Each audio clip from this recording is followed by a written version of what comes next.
The suicide vest definitely, not to like put a pun on it, but it definitely hit different. It was just kind of like the shock of the whole thing that like, yeah, we just got blown up on. And so you just want to make sure everyone's okay at that point. And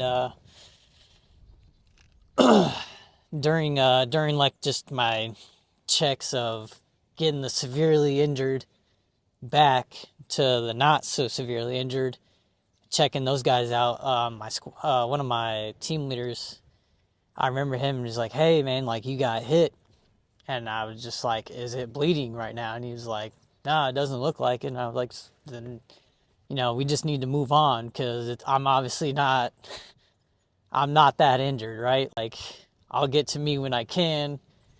Everyone else that's more injured needs to be at the front of the line, essentially." So triage kind of. yeah, so just me not really, I don't know, just not being, I guess, selfish in that moment. Yeah, just I was really just focused on looking after everybody. everyone else. I didn't really care too much about me. I just knew my squad was in trouble, and I mean the platoon as a whole was obviously in trouble and injured, and I was just more focused on those guys. And so I mean I eventually do get medevaced. I'm like one of the last ones to leave. We were like the last couple to leave. And I just remember on the helicopter ride, just like bawling my eyes out. Everything's kind of like wearing down.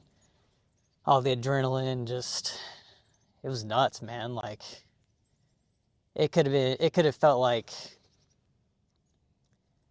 everything that happened, it felt like so quick, but it could have been like an hour long whole process of from like when the bomb went off to me finally getting evacuated. I really have no concept of how long the whole event was, but it just felt like it was here and then over in an instant. And I guess just like all the emotions of everything, I just remember bawling my eyes out. Anybody get killed during that? Yeah, so we had my squad leader, or not my squad leader, I'm sorry, my saw gunner, who's the one that got detonated on. He had to be just KIA instantly as soon as the blast. Like he was right on the road where like the bomb went off. But so we had him, and then the guy that I first came to, my lieutenant, ended up dying in surgery from his wounds.